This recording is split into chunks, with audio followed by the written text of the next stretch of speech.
But what we're actually finding out is as the demand for raw milk increases in this country, the last few years, there've hardly been any cases at all. So it's amazing. Usually with the law of statistics, you'd think the more people that consume a product, the more illnesses there would be. But with raw milk, the number of people consuming it continues to increase, while at least to our knowledge, the number of outbreaks blamed on raw milk is declining.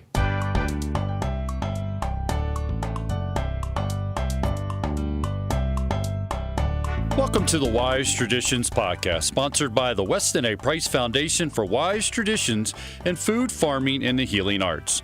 We are your source for scientific knowledge and traditional wisdom to help you achieve optimal health.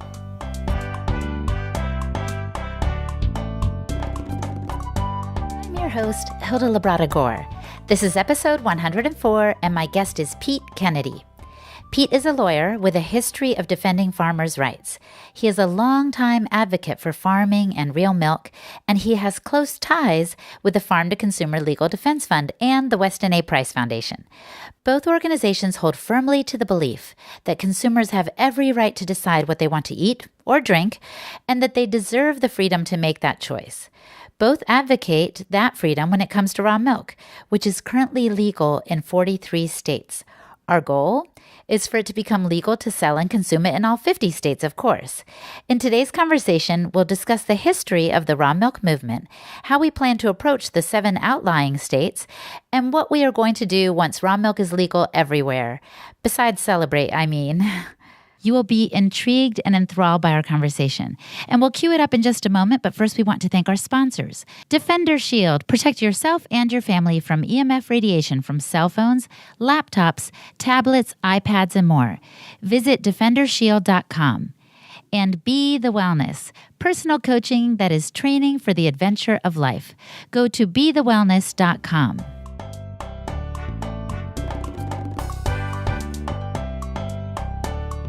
Welcome to Wise Traditions, Pete. Thanks for having me on, Hilda. Before we started recording, you began telling me the story of a farmer, Vernon Hirschberger, who was accused of violating Wisconsin's dairy laws. Tell us that story. Sure. It's probably still the biggest raw milk case that's been litigated in this country. But Vernon Hirschberg is a farmer from central or south central Wisconsin who was distributing raw dairy products through a herd lease agreement he had with a buyers club and its members. And he was charged by the state with 4 criminal misdemeanor counts for violations of the state food and dairy laws. And it was just a big ordeal. I think there were maybe 10 pre-trial hearings, or it sure seemed like there were that many. The trial itself was a week long. And our current president, Elizabeth Rich, along with a litigator from Madison, Wisconsin, Glenn Reynolds, represented him. Yeah, like I was saying, Elizabeth Rich is current lead president of Farm to Consumer Legal Defense Fund. And he was acquitted. After a 5-day trial, he was acquitted on 3 of the 4 counts for violations of the state food and dairy law. And the one count he was found guilty of didn't stop him from continuing on with what he'd been doing all along. And the kicker, Hilda, is at the end of the trial, 3 members of the jury were so impressed with Vernon and what he was doing that they wound up becoming members of the Buyers Club. That is awesome. That is so funny and so ironic in some ways. Now, I want to ask you, Pete, wouldn't the government just say the reason we have these laws is we are trying to protect people from raw milk's dangers? You know, don't you think they're really just trying to protect the consumer? What's the whole big deal about raw milk? Help us get the big picture here. Well, I'd have a couple comments on that. First of all, you're right.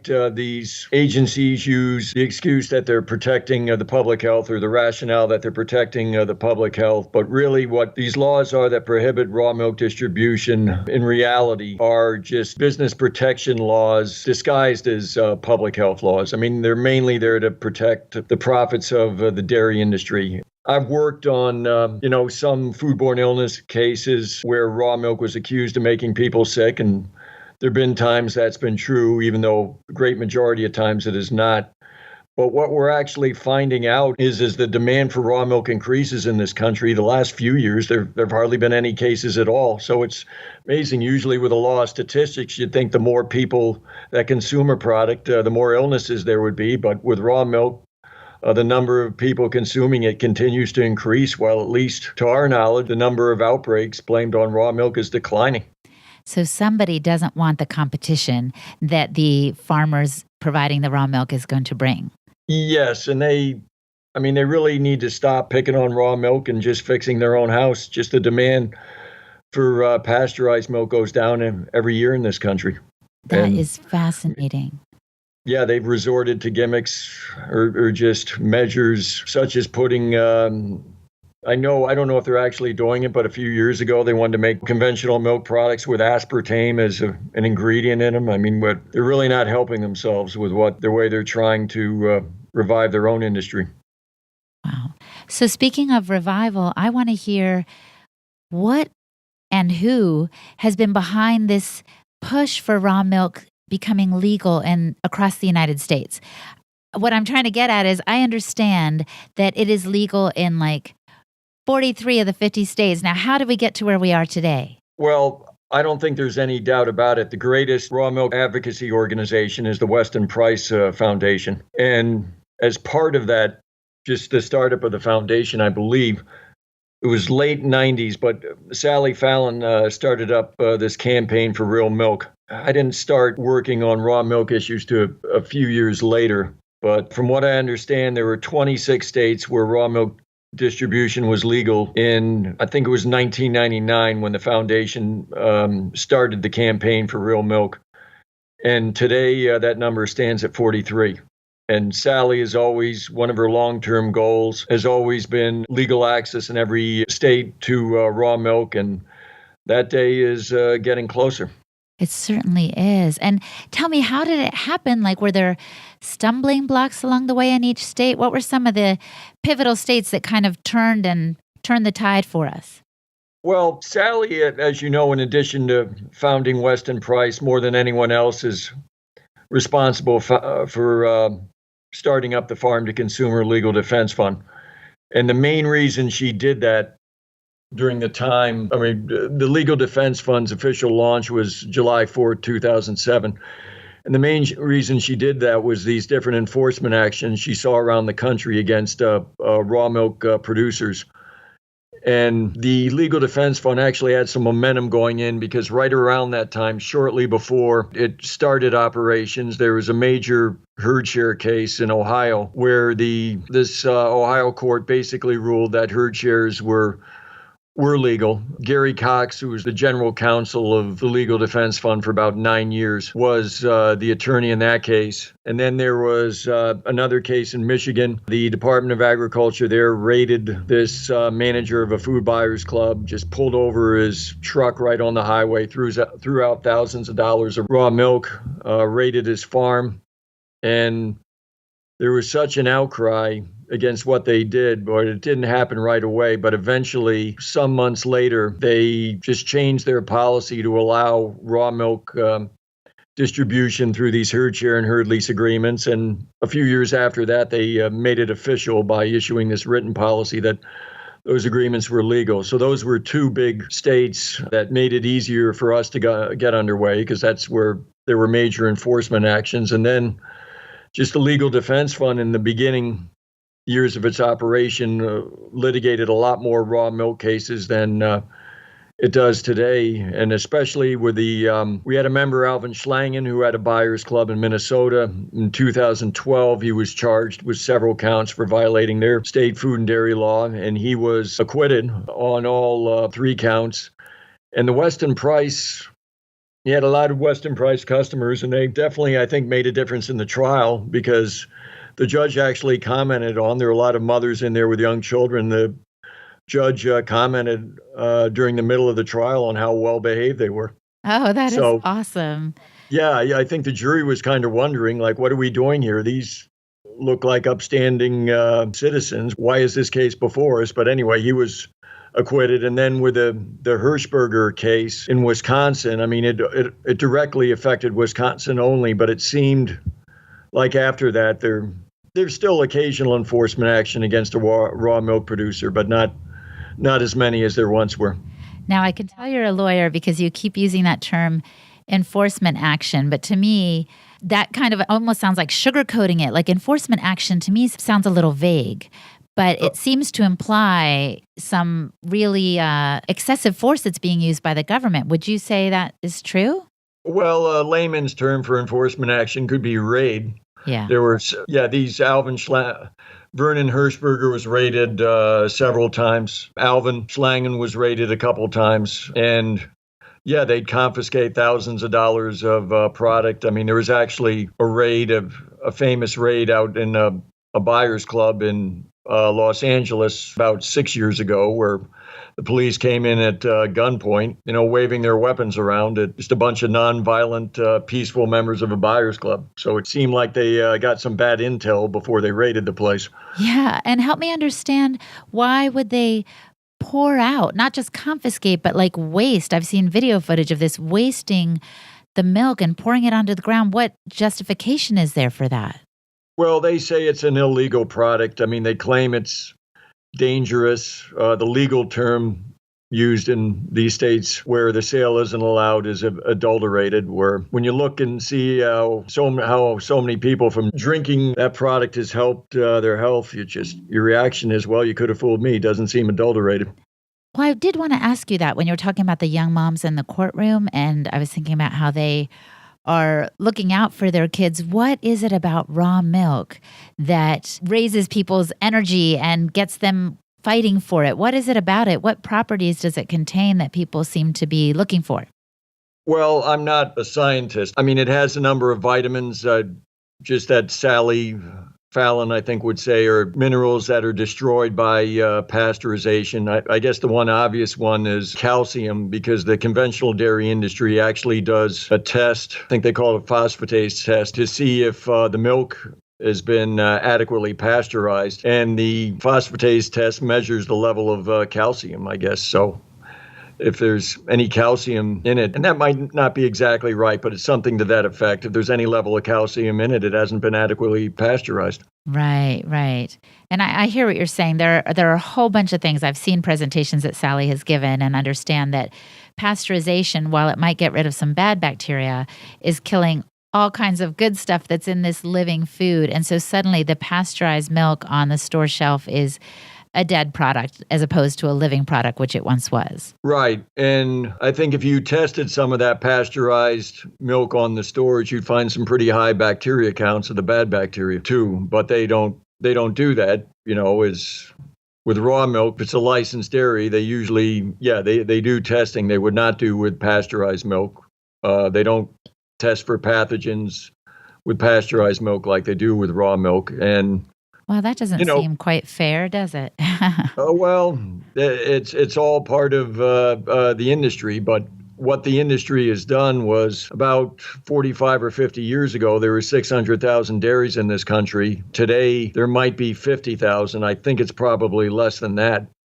And raw milk is, I think, one of the main ways to revive the dairy industry. And actually, prices paid for organic pasteurized milk now are amazingly low. I mean, I just spoke with someone recently who said their last milk check for certified organic milk was the equivalent of $1.35 a gallon. You can't make a living on that producing conventional milk. Mm-mm. So this is kind of a lifeline for some of the smaller dairy farmers who are still in the conventional milk business. I mean, if they have a quality product, they can get many times what the co-ops are currently paying for raw milk designed for pasteurization. Stick around, because we will next discuss what the future of raw milk looks like and what we can do to affect that future. We pause now to thank our sponsors who help keep the show on the air. Defender Shield. Defender Shield is the worldwide leader in mobile radiation shielding. It's been tested by FCC-certified labs, and Defender Shield is the first technology to block up to virtually 100% of electromagnetic radiation from laptops, tablets, and cell phones, making it the most effective shielding for mobile devices ever developed. For more information, go to defendershield.com and use the coupon code WISETRADITIONS10 for a 10% discount at checkout. And Be the Wellness presents Bee Fest. Bee Fest is a wellness retreat with a festival vibe. It is an all-inclusive boutique festival featuring farm-to-table gourmet paleo-style meals, outdoor adventures, coaching from the masters, luxury accommodations, and nightly entertainment. Join us for 4 days of nourishment, connection, movement, and entertainment as we celebrate our health, nature, community, and the experience of life. Use the coupon code WISE Traditions for 10% off. Hey, this Bee Fest is going to be held in the Redwood Forest in California in July. I'm planning on going, and so I hope to see you there. For more information, go to beethewellness.com. That's BEE thewellness.com, and use the code WISE Traditions for 10% off.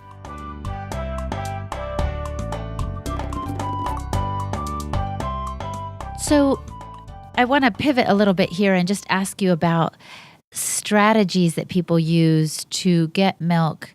The herd share thing. I'm not sure our listeners understood what that meant. What does it mean when someone is a part of a herd share, and how does that help them get access to raw milk? Okay, what it means is in the states where the sale of raw milk for human consumption is illegal, what they can do in most of these states. There's some states that even ban herd shares explicitly. But I'd say in the majority of states where it's illegal, what people can do is buy an ownership interest in either a dairy animal, a herd of dairy animals, and it doesn't have to be a sizable investment. And a lot of states, it's as little as $25 or $50. And so as a result of that ownership interest, they're entitled to a percentage of the milk production that's roughly equal to the ownership interest. So just theory being that you can't sell something to someone that they already own. Right. So basically, if it's your cow, you can drink the milk and you have a right to it. So somebody being a part of a herd share or a cow share, it's saying, that's my animal and that's why I can drink this milk. Right. And they're cropping up all over the country. I mean, the Legal Defense Fund has worked with hundreds of farmers, probably over 1,000 right now that have entered into that kind of agreement. There's some states it's stronger than others, but in the states it's where there are a lot of them. It's just really been a great way for families to access raw milk. So talk to me about these holdout states. Can you name which 7 they are, the ones that have not yet legalized raw milk? Yeah, Delaware would be one. Hawaii would be another. Iowa would be another. Let's see, Louisiana, Nevada, where it's actually technically it's legal in Nevada, but with the hoops you have to jump through, no one's been able to jump through those hoops. So we say it's illegal in that state. Then New Jersey and Rhode Island. And, at least in 3 of those states, just Delaware, New Jersey, and Rhode Island, the dairy farmers up there have lost a ton of money to neighboring states where it is legal. And people in those 3 states just either go over to the neighboring states or someone from the neighboring state brings it in. And it's probably cost each of the states millions of dollars in revenues over the years. So do you think the tide is going to turn on these 7 too? What do you predict, as best you can tell, Pete? Well, 4 years ago, I made a prediction that I forget how many states where it was illegal then. It was probably 10 to 12. I said it anywhere from 5 to 10 years, there's going to be legal access in every state. So we've got 6 years to go.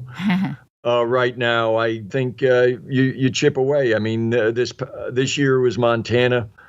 That created legal access. Last year is West Virginia. So you get 1 or 2 a year till you're all done. And I think, as you know, especially living in Washington, there's an interstate ban on raw milk for human consumption. But if they're all 50 states where it's legal, that ban doesn't mean nearly as much. It just, I guess would leave the people in the district unless... somehow you can set up a dairy farm on maybe the White House lawn, right? Yeah, or on a rooftop somewhere. There are farms on rooftops, which I think is so much fun. But yeah, you're right. We'll have to get creative in D.C. for sure. But that's exciting. So we might be able to keep up this pace of 1 state a year. Yeah, I think so. I mean, that just when the campaign for real milk, like I said, kicked off in 1999. You were at 26 states then, according to their records, and they're 43 today. So that's right at about 1 a year. Just the resistance gets weaker all the time, Hilda. I mean, you still get the dairy industry complaining about it. I mean, you still get the public health departments, but eventually, I think what wins the day is consumer choice. The resistance has just gone down over the years. I mean, it's the public health departments and the dairy industry still oppose it. As you see fewer illnesses attributed to raw milk consumption each year and the demand growing, more than anything, it's consumer choice that's won out. And just the members of Weston Price, I believe, have a lot to do with that because they have been active in their own states trying to get bills passed or trying to create a more favorable regulatory climate established so they can get the product for their children and themselves. Right. It's about people speaking up. I was thinking about that earlier when you were saying, Sally got going with the Farm to Consumer Legal Defense Fund. I mean, she was behind that. And then also the campaign for real milk. And I was thinking, well, it's great to start something, but everybody has to buy in, right? It has to be a grassroots effort to be effective. And that's part of what's happening here. Like you said, the consumer is saying, we want this product. And the governments and everyone's going to have to say, okay, because they can't fight everybody. Right. And what Weston Price, what the Campaign for Real Milk has done is, I think it's everyone's go-to website if they're traveling. They want to find out where they can get raw milk in the area they're traveling, or if they're new to an area they've just moved in, realmilk.com is where you look. And I think Sally wants to just get the Campaign for Real Milk even more involved in activism now and knocking out each of these 7 states. So it sounds like she's going to be putting more resources into it. And I mean, everyone's anticipating success, I think. It's just a question of when. And then what do we do? Do we rest on our laurels? Oh, no, because when we say legal access in a lot of states, it's still limited. There is some availability, but like, for instance, in some states, only farmers selling raw milk can't have more than a few cows or say, maybe 9 goats. So the first step is getting your foot in the door by making access legal. Then it's expanding access. And really after that, I mean, there are all these other dairy products. I mean, Weston Price, I think, has been the number one promoter of raw butter consumption. Well, raw butter is still, for human consumption, is still illegal in most states. And it shouldn't be. I mean, it's got a great track record for safety. The Farm to Consumer Legal Defense Fund actually has a petition before FDA to legalize raw butter in interstate commerce. So first, get legal access to raw milk, expand that access, get onto some of the other raw dairy products, particularly butter. Just another thing people might not know is that if you buy raw cheese right now, there's a 60-day aging requirement, which there are a number of cheeses where, it's no good if you age them that long. And what the states can do, just within their state boundaries, is they can actually legalize the sale of cheese that has not been aged. So I guess an example, that I've heard mentioned a number of times has been a cheese like Camembert. In France, there's a shelf life of 57 days on that. If it's not sold by 57th day, you have to get rid of it. Oh. So going by that standard, you couldn't even sell that cheese in this country, even though it's one of the most popular cheeses in France.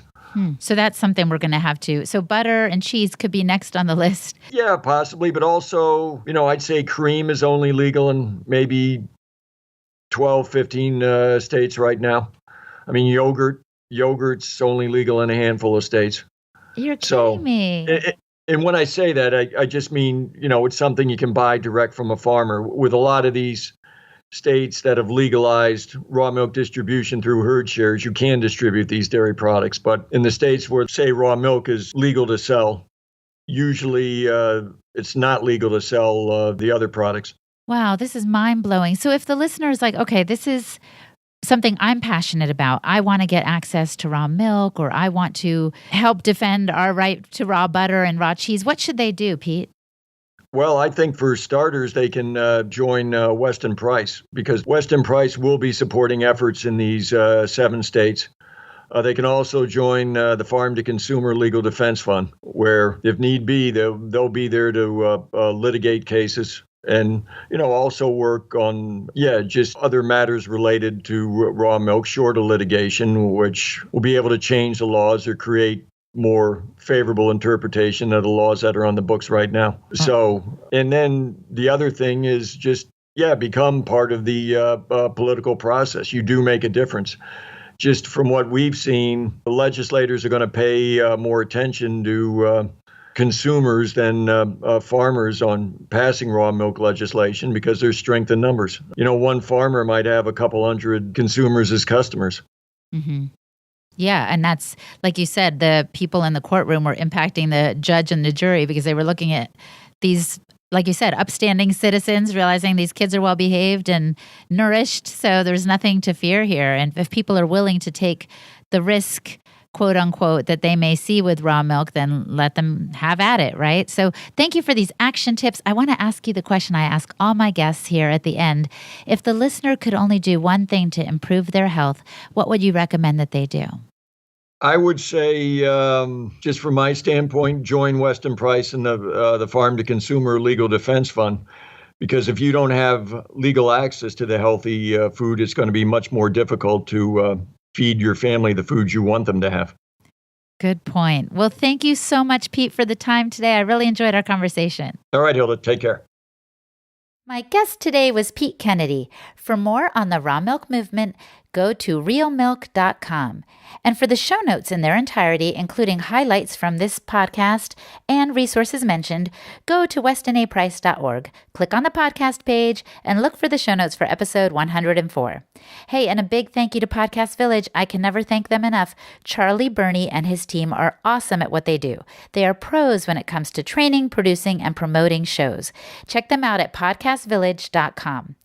And special thanks to my editor, Sarah Fernandez, and the team of interns for the show, Cynthia Castro Cohen Enriquez, Joy de los Santos, Alexma Alvarado, Kristen Files, and Lily Hempft. Thanks also to Amy Marvin for her help transcribing episodes. If you want to lend a hand, simply shoot us an email at podcast@westonaprice.org, and we'll find a place for you. Hey, and don't forget to look for me on social media at Holistic Hilda on Twitter, at holistic_Hilda on Instagram. I would love to connect with you and get your feedback on this episode, or to connect about any other matter pertaining to podcasting or health and wellness. Thanks in advance and keep listening. Thanks for listening today. Our website, westonaprice.org, offers free resources to address your questions and support your journey to health. You'll find videos, articles, and brochures covering a broad variety of health topics. Wise Traditions is brought to you by the Weston A. Price Foundation for Wise Traditions in Food, Farming, and the Healing Arts. The content of this podcast is provided for informational purposes only and is not intended as a substitute for medical advice.